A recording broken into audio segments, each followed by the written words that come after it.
ওচৰত আহি যাওক তাৰ পৰা ওলাই আহক একো নাই য'ত যেনেকৈ জঁপিয়াব পাৰে জঁপিয়াই দিয়ক আহক আহি যাওক বাইদেউ ইমান দূৰত থাকিব নালাগে ওচৰত আহক চবফালে আহি যাওক অলপ বাঁহটো অলপ লুজ কৰি দিয়ক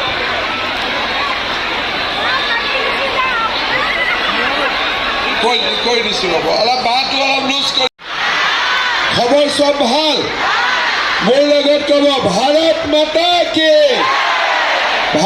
মাতা কি নৰেন্দ্ৰ মোদী বিজেপি এজিপি সব ধুনীয়া হৈ আছে নাচিব এবাৰ আকৌ এবাৰ মোদী চৰকাৰ নাচিব চবে নাচিব লাগিব কিন্তু হ'ব দে লগাই দে বাবা আকৌ এবাৰ মোদী চৰকাৰ ল'ৰা জঁপিয়া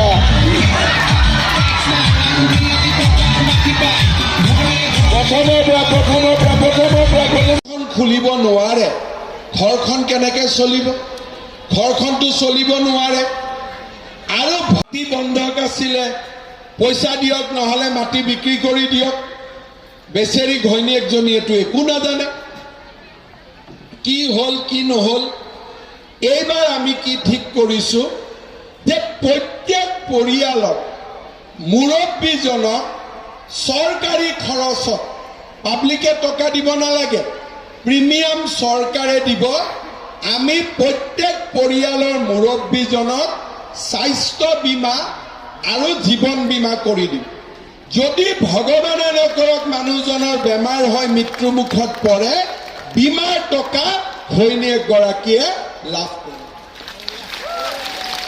আজি আপোনালোকে চিন্তা কৰক ক'ত ধুতি আৰু লুঙি হয়নে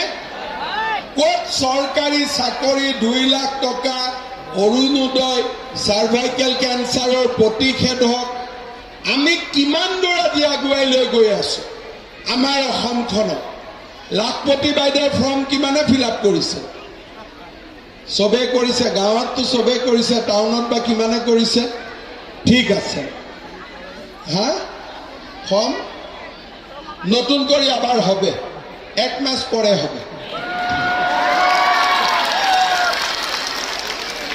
বঙালীটো এনেকে অলপ কৈ দিওঁ আৰু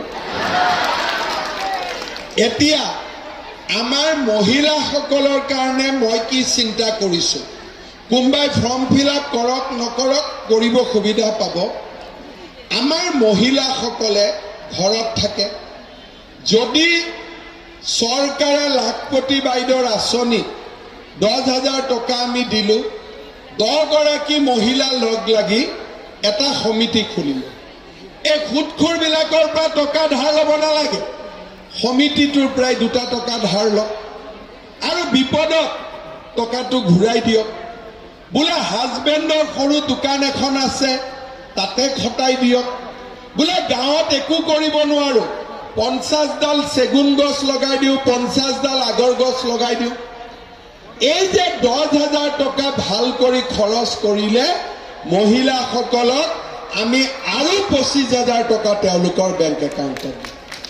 প্ৰথমতে 10,000 তাৰপিছত 25,000 40 লাখ মহিলাই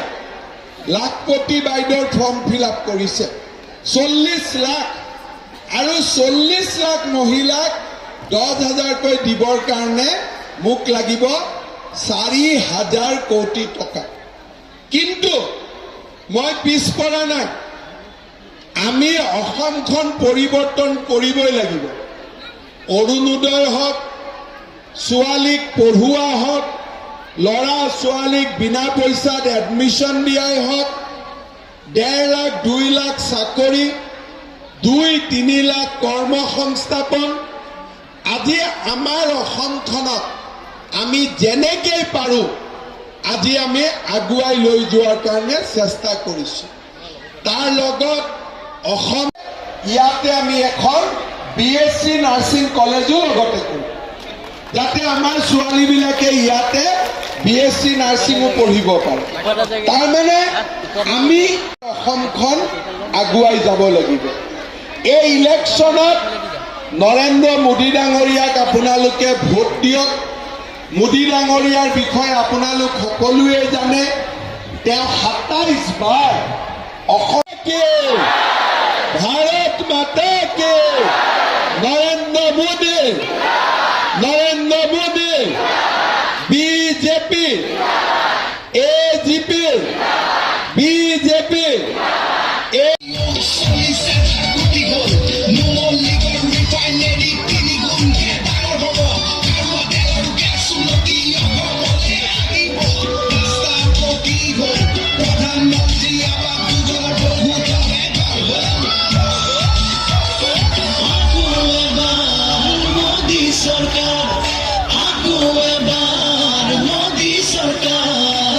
জনতাৰ সপোনৰ দেশ গঢ়িবলৈ